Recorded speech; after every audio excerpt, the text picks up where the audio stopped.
People love chocolate. So much that they're willing to buy a gigantic chocolate bar all for themselves. Just imagine how long it would take to eat that thing. Could the human body even handle that much chocolatey goodness? If you're cuckoo for cocoa, how about eating nothing but chocolate for an entire month? Well, sharpen that sweet tooth because today we're going to see what happens. This is your body on eating only chocolate for 1 month. The word chocolate comes from the Aztec word cacahuatl, meaning bitter water. It refers to an unsweetened ceremonial drink made from ground cocoa beans and spices. Now, chocolate is sweeter, more processed, and jammed with ingredients like nuts, nougat, and caramel. A far cry from its bitter Aztec ancestor. But despite all the sugar, chocolate has surprising health benefits. In fact, it's become a new diet trend. But could a month of just chocolate be healthy? For today's challenge, we're going to keep it simple. You'll be eating only pure chocolate bars for a month. That means no peanut butter cups, brownies, or ice cream. Sorry. Okay, you've been subsisting on a combination of dark and milk chocolate. The small amounts of caffeine have given you some extra pep. Ooh. The first few days, you feel good.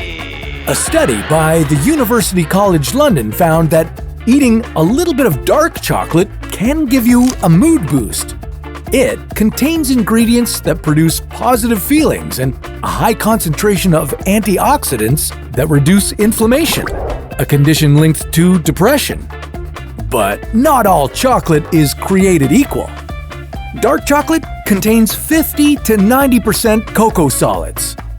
Milk chocolate has only 10 to 50% cocoa solids and is often packed with more sugar than its bittersweet counterpart. Cocoa also has large quantities of flavonoids called catechins, which may benefit heart health. But when cocoa beans are processed into chocolate, which involves fermentation, drying, roasting, grinding, and refining, many of the natural antioxidants and flavonoids are lost. Okay, that's 1 week down. So far, so good. You've been eating about 2,000 calories of chocolate a day. You miss and crave savory foods. The lack of nutrients is taking its toll on your body. While chocolate contains trace amounts of copper, iron, zinc, magnesium, and protein, there's not enough to be considered a good source of these nutrients. A 100-gram bar of chocolate can contain up to 124% of the daily recommended amount of saturated fat and only 16% of the recommended amount of daily protein. Without enough protein, your body will start to lose muscle mass and you'll feel weak. Eating 4 or 5 bars a day could also lead to obesity because of the high saturated fat content, so you may have packed on a few pounds. But you're already halfway through this challenge, so you can't give up now. A 2015 study found that eating up to 100 grams of chocolate each day may be linked to a lower risk of heart disease and stroke. But you've been eating closer to 400 grams of chocolate daily, so you're likely experiencing adverse side effects. 1 ounce of chocolate contains around 5 to 10 milligrams of caffeine. Too much caffeine in your system can lead to an upset stomach and heartburn. It can also interfere with your body's calcium absorption and may increase blood pressure. You might struggle with insomnia, dizziness, and headaches. Okay, at this point, you're burnt out on chocolate. Just the sight of it makes you queasy. You've started showing signs of vitamin C deficiency, which could lead to bleeding gums, loss of teeth, depression, and even death if it goes untreated.